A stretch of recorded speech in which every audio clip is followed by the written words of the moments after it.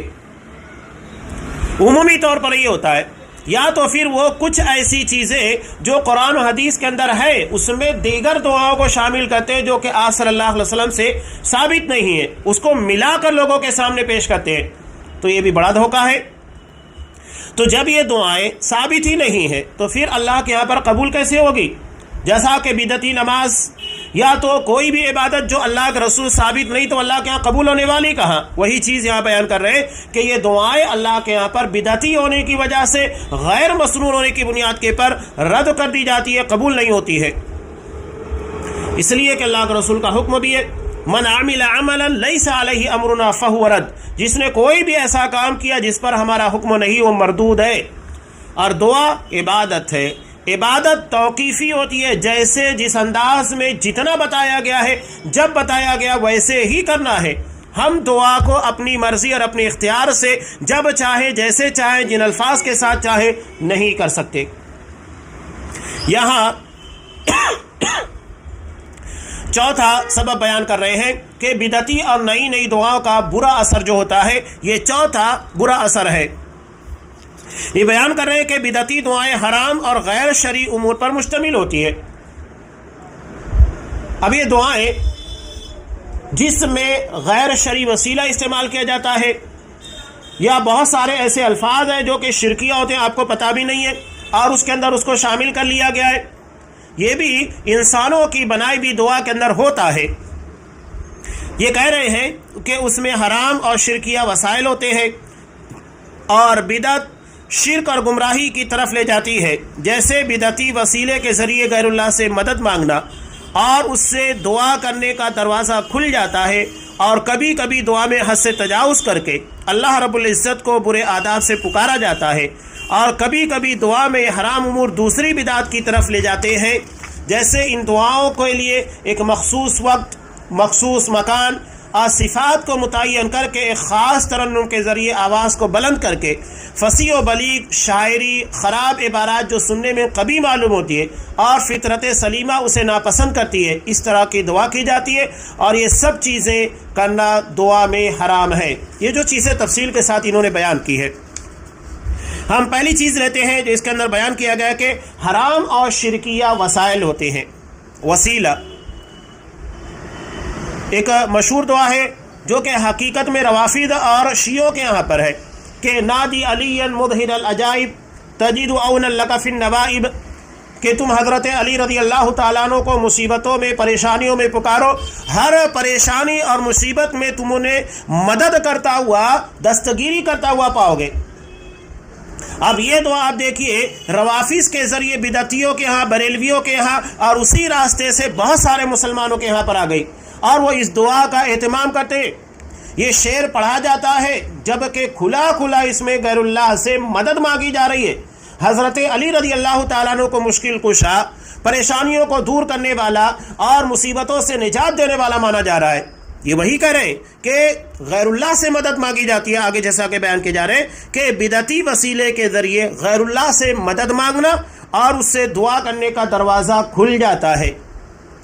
ہمارے ہاں بہت سارے جھاڑ پھونک کرنے والے، بابا پیری مریدی کرنے والے، چلے جائیے تو تعویذ جو آپ کو لکھ کر دیتے ہیں، ذرا اس کا مطلب، معنی اور مفاہیم دیکھیے، آپ کو سمجھ میں آ جائے گا کہ یہ دعا اصل میں عبادت ہے، مسنون ہے، یا تو پھر اس کے ذریعے شرکیہ وسائل اور غیر اللہ سے مدد مانگی جا رہی ہے، ہوتا ہے۔ اور کبھی کبھی دعا میں حد سے تجاوز کر کے اللہ رب العزت کو برے آداب سے پکارا جاتا ہے۔ یہ بھی بہت خطرناک قسموں کی گمراہی ہے کہ ہم جس سے مانگ رہے ہیں، جس کے در کے محتاج ہیں، اسے برے الفاظ کے ذریعے اور برے جملوں کے ذریعے پکاریں۔ یہ ان تمام اوراد میں جو لکھ کر دیے جاتے ہیں ہوتا ہے، تبھی یہ صاحب کتاب یہاں نقل کر رہے ہیں۔ اور کبھی کبھی دعا میں حرام امور دوسری بدعت کی طرف لے کر چلے جاتے ہیں، جیسے ان دعاؤں کے لیے ایک مخصوص وقت بتا دیا جاتا ہے کہ اس دعا کو فلاں وقت کرنا، مخصوص مکان کہہ دیا جاتا ہے کہ کسی خاص جگہ کے پر بند روم کے اندر یا اپنے کمرے کے اندر چراغ کو بجھا کر، بتیوں کو بجھا کر اس کے بعد یہ دعا کرنا، صفات متعین کر دی جاتی ہے، اور ایک خاص تنرم کے ذریعے آواز بلند کر کے فصیح و بلیغ شاعری، خراب عبارات جو سننے میں بری معلوم ہوتی ہے اس کے ذریعے دعا مانگی جاتی ہے، عبادات کی جا رہی ہے۔ آپ دیکھیے کہ صوفیوں کے ہاں خاص طور سے چیز ہے، اور صوفیہ کے راستے بریلیوں کے ہاں اور اس کے ذریعے عام مسلمین کے ہاں پر بھی یہ چیزیں ہیں۔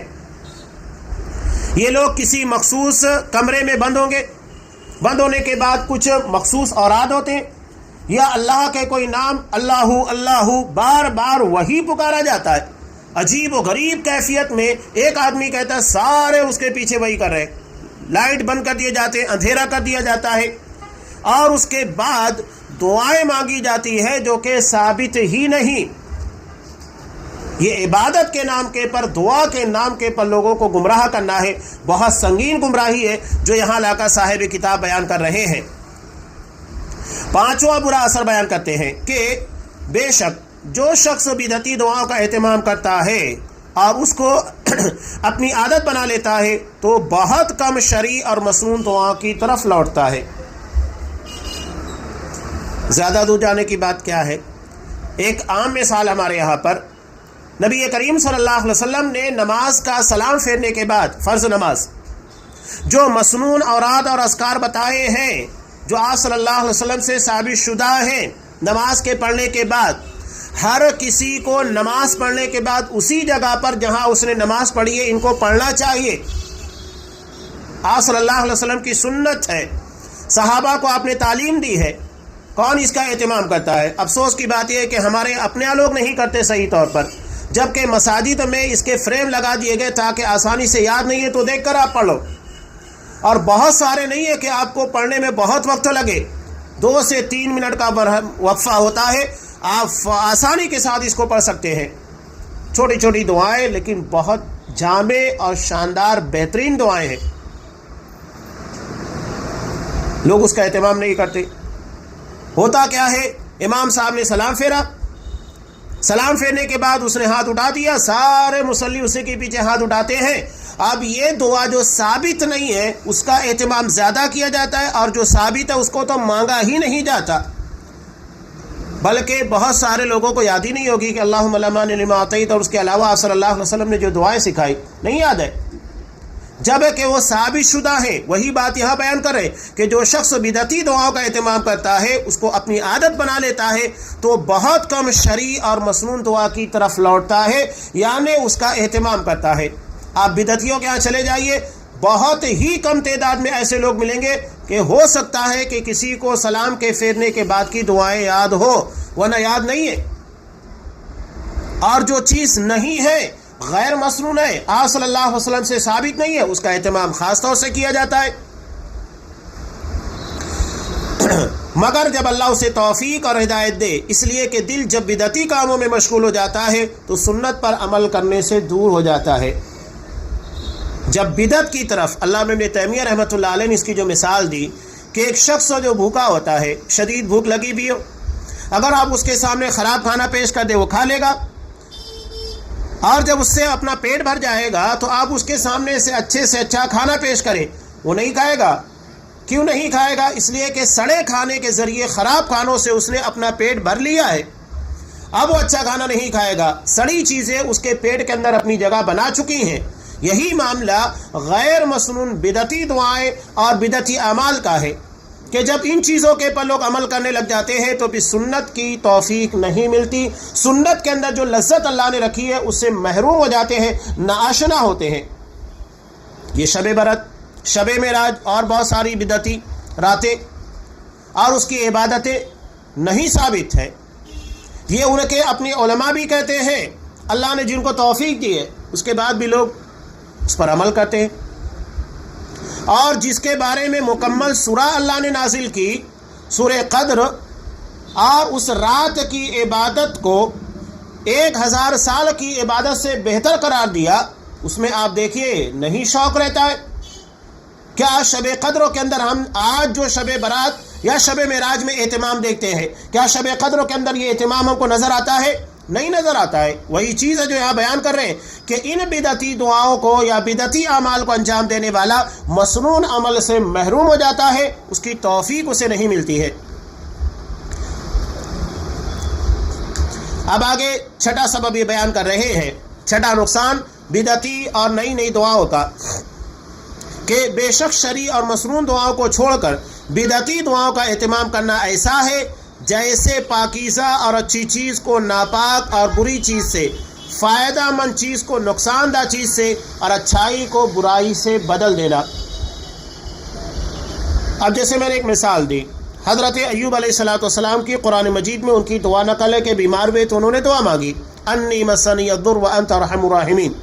اب اگر کوئی شخص جو ثابت شدہ ہے، جسے ایک نبی نے مانگا اور جسے قرآن مجید میں نقل کیا گیا، اس دعا کو چھوڑ دے اور انسان کی بنائی ہوئی دعا کا اہتمام کرے، تو یہ کتنا خراب معاملہ ہے کہ جو اللہ نے قرآن مجید میں اپنی نبی کی زبان کے پر آئی ہوئی دعا جسے خود اللہ نے سکھایا تھا، اس کو چھوڑ دیتا ہے اور اپنی بنائی ہوئی دعا مانگتا ہے، تو یہ اللہ کے ہاں کیسے قبول ہوگی؟ ناممکن چیز ہے۔ یہ وہی ہے کہ اچھائی کو برائی سے بدل دینا ہے۔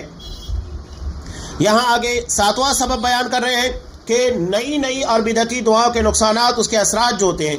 یہ کہتے ہیں کہ ساتواں سبب یہ ہے کہ بے شک بدعتی دعاؤں میں اہل کتاب یہود و نصارہ کی مشابہت اختیار کرنا ہے، اس لیے کہ انہوں نے بھی انبیاء کی دعا کو چھوڑ کر نئی دعائیں اختیار کر لی، اور ان بدعتی دعاؤں میں ناچ گانا، میوزک اور دوسری چیزوں میں ان کی مشابہت اختیار کرنا ہے۔ یہ ہوتا ہے، یہ جو بیان کیا گیا، یہود اور نصارہ نے انبیاء کی جو دعائیں تھی، جو تورات کے اندر، انجیل کے اندر اتاری گئی، اس کو تبدیل کر دیا، اور تبدیل کرنے کے بعد اپنے علماء اور درویشوں کی بنائی ہوئی دعا کا اہتمام کیا۔ اور آج آپ خود دیکھیے کہ مسلمان جتنی مسنون دعا نہیں پڑھتا، اس سے زیادہ غیر مسنون دعا، بلکہ روزانہ کھانے کے وقت جو مسنون دعا ہے بسم اللہ، اسے ترک کر کے بسم اللہ وعلی برکت اللہ پڑھا جاتا ہے۔ جو آپ صلی اللہ علیہ وسلم سے کھانے کے بعد کی دعا ثابت ہے، الحمدللہ الذی اطعمنی ھذا ورزقنیہ من غیر حول منی ولا قوہ، ترمذی کی صحیح سند سے ثابت دعا، اس کا اہتمام کوئی نہیں کرتا ہے۔ کون سی دعا مانگی جاتی ہے جو ثابت ہی نہیں؟ الحمدللہ الذی اطعمنا وسقانا وجعلنا من المسلمین، نہیں ثابت ہے، لوگ اس کا اہتمام کر رہے ہیں۔ یعنی جو مسنون ہے اس کو ترک کیا جا رہا ہے اور غیر مسنون کا اہتمام کیا جا رہا ہے، اور یہ سمجھتے ہیں کہ اللہ کے رسول کی سنت، جبکہ وہ سنت نہیں ہے۔ یہی ہے یہود و نصارہ کی مشابہت۔ آٹھواں اور آخری اثر یہ بیان کر رہے ہیں کہ بے شک جو لوگ بدعتی دعاؤں کا اہتمام کرتے ہیں، اکثر لوگ ان دعاؤں کے معنی مفہوم سے جاہل ہوتے ہیں، اکثر نہیں پتہ ہوتا ہے کہ اس کا مطلب کیا ہے، اور یہ جو دعائیں لوگوں کو بتاتے ہیں اس کا ترجمہ بھی نہیں بیان کرتے کہ اس کا مطلب کیا ہے، ورنہ عوام اگر ترجمہ بھی پڑھ لے تو سمجھ میں آ جائے کہ دعا کیا ہے اور اس میں کیا مانگا جا رہا ہے، کیا نہیں مانگا جا رہا ہے۔ ان کا مقصد صرف الفاظ کو بغیر سمجھے زبان سے ادا کرنا ہے، جبکہ دعا کرتے وقت دل حاضر ہونا، اخلاص کا ہونا مطلوب ہے۔ جب آپ کو دعا کا مطلب سمجھے گا تبھی تو آپ دل لگا کر مانگیں گے، جب نہیں سمجھے گا تو کیسے دل لگا کر مانگیں گے؟ حالانکہ اس بارے میں قرآن مجید کے تعلق سے ایک پوسٹ بھی آپ لوگوں نے وائرل ہوئی اس کو، کہ کویت کے اندر ایک حافظ صاحب جو پڑھ رہے تھے، اس لیے کہ جب آپ کو عربی زبان نہیں سمجھے گی، ترجمہ نہیں سمجھے گا، اس کے اتار چڑھاؤ کو آپ بیان کر سکتے ہیں؟ نہیں بیان کر سکتے۔ اب مثال کے طور پر ہم اردو زبان استعمال کرتے ہیں، اس کے اتار چڑھاؤ، اس کے معنویت اور کہاں پر کس انداز سے بولنا چاہیے سمجھ میں آتا ہے، اور اسی زبان سے ہماری باڈی لینگویج ہوتی ہے، وہی اثرات، وہی تاثر ہمارے جسموں کے ذریعے اور اشارات کے ذریعے جاتا ہے۔ اگر یہی کام ایک انگریز ہے، یا مثال کے طور پر وہ شخص جسے اردو آتی ہی نہیں ہے، چاہے وہ یورپ کا رہنے والا ہو، عرب کا رہنے والا ہو، اگر وہ اردو زبان استعمال کرے، بولے جتنا اس کو یاد ہے، تو کیا وہی اثر ہوگا، وہی لہجہ ہوگا، وہی انداز ہوگا؟ نہیں ہو سکتا ہے، اس لیے کہ وہ اس کے اتار چڑھاؤ، نشیب و فراز سے، الفاظ کی معنویت سے واقف نہیں ہے۔ یہ بہت خطرناک اثر پڑتا ہے۔ تو دل لگا کر اخلاص کے ساتھ دعا مانگنا ہے، اور یہ اسی وقت ہوگا جب ہم دعا کی معنویت کو سمجھیں گے۔ تو دعا کا معنی سمجھنا بہت ضروری ہے۔ اب یہاں اس ذیلی عنوان کو ختم کر کے صاحب کتاب نے آگے جو عنوان قائم کیا ہے وہ ہے جامع کلمات اور معصور دعائیں۔ جامع کا مطلب یہ ہوتا ہے کہ جس میں الفاظ کم ہو، جملے مختصر ہو، کم ہو، اور اس کا معنی بہت زیادہ ہو۔ مثال کے طور پر جیسا کہ آگے بہت ساری چیزیں آئے گی، ربنا آتنا فی الدنیا حسنہ وفی الآخرۃ حسنہ وقنا عذاب النار، یہ سب سے جامع دعا ہے۔